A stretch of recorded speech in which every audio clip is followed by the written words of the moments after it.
Yeah, you So talked run about that dumb shit again.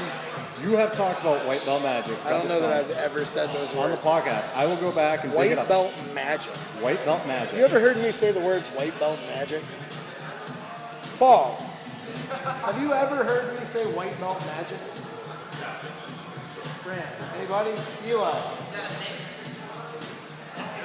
Alright, so go ahead with this fucking shit you made up.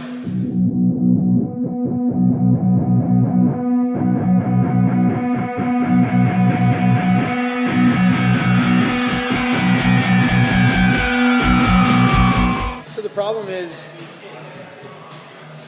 problem is you get accustomed to patterned responses, and that's good to a certain point. It's like your brain makes chunks out of complex tasks, right? So like when you first start learning how to drive and you got to shift gears, your brain goes, okay, I need to shift gears. And then in order to accomplish the task of shifting gears, you have to go like, I'm gonna push the clutch and let off the gas and move this thing here and then let off the clutch as I accelerate. Like you have to do 16 fucking things in order to make that happen. But after a while of doing that pattern enough, your body goes, it makes like a folder, right? Like so your brain goes shift gears and your body does 16 things, but you're not conscious of all of the individual steps because you put that into one chunk that's filed under shift gears, right? So the same thing happens when somebody goes to escape side control and everyone that moves their arm in this direction is going to do this thing and you get accustomed to that. It's like chess, you know, if you make this chess move, a good chess player is going to fucking make this predictable move, right? So you get accustomed to every time somebody in this position shifts their weight that way, it's the beginning of this thing that you then counter with A, B, C, and D. And so you kind of chunk that in your head, which is good because it saves time.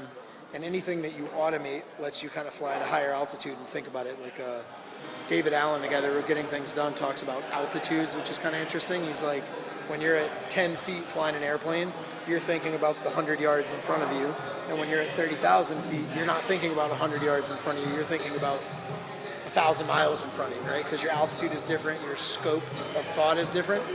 So it's kind of like when you automate a bunch of the littler shit, it allows you to sit above the game and think later on, like moves down the road. Like you can start setting a longer chess type game because a lot of the smaller shit is automated, right?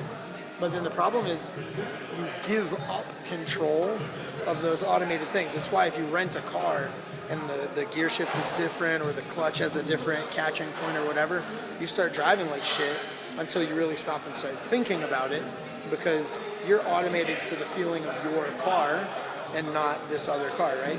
So it kind of screws you up a little bit. So it's like when you get these automated responses through jiu-jitsu, which is important, but then a white belt comes in or some game that's being weird represented. Some guy comes in, starts throwing some weird shit, and even though technically the shit he's throwing is less good, it's not high percentage and reasonably sound, it will fuck you up and throw you off because when he shifts his weight, you're expecting A, B, or C, and he goes fucking X, Y, Z. It goes totally different. He's shifting this way to do something you literally have never witnessed before, you know? And so you have to be in more control of what aspects are automated and when you allow autopilot to turn on and off. It's like a pilot. A pilot will consciously turn on autopilot and then will consciously, oh, bad weather, let's turn that shit off, right? I talk a bunch of shit about pilots. I have fucking no idea. I'm assuming, so I'm making a weird, maybe it's a terrible analogy, I don't know. But that's kind of in my head the way it works. It's the same way. If somebody is moving in predictable fashion, you can tell yourself, I allow autopilot and let some of those tasks become automated so you can start thinking about a longer strategy. When you're with a white belt or somebody doing fucked up, weird, low percentage shit, you have to take it off autopilot because the autopilot decisions aren't going to make sense, you know?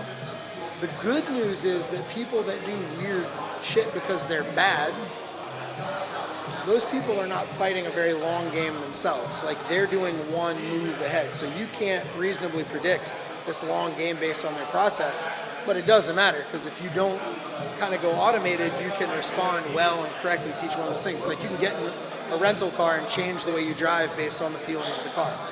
So I think the problem is most people either don't understand that concept or don't realize that's a thing. So then when they go with somebody that's terrible, they just keep it on autopilot and things don't mesh like they're supposed to, and then they get really frustrated and they don't do that well. But I think they kind of blow that off, because if you're in jiu-jitsu to win sport, you can almost bet money on the fact that everybody that you're going to go compete against is also going to be doing the typical standard type of shit within a certain amount of deviation. So your automated responses work well. If you're thinking about self-defense, you have got to have the ability to shut autopilot off in rough weather and actually make minor adjustments based on the shit that you're seeing at that moment. Because if you don't, like, you'll do worse with white belts, because you're going to be used to these kind of higher level responses that aren't accurate. Man, like, you go to do this pass, a fucking idiot will push and try to sit up and push you off. A good guy nowadays might, in that same situation, try to do fucking reverse Barambola or whatever. You know what I mean? And like, if you're gonna compete, you have to be accustomed to it, because you got to know what you're doing. But if you don't spend a little bit of time rolling with dirt bags, or at least visualizing self-defense or rolling the strikes every once in a while, you'll forget those movements, and then you'll get stuck, and you have like higher level sport jiu-jitsu, and a fucking dishwasher's still gonna take your wallet, you know? So yeah, I don't know if that answers your question. Yeah, I don't know. So, whatever white belt magic, I don't know what the fuck. But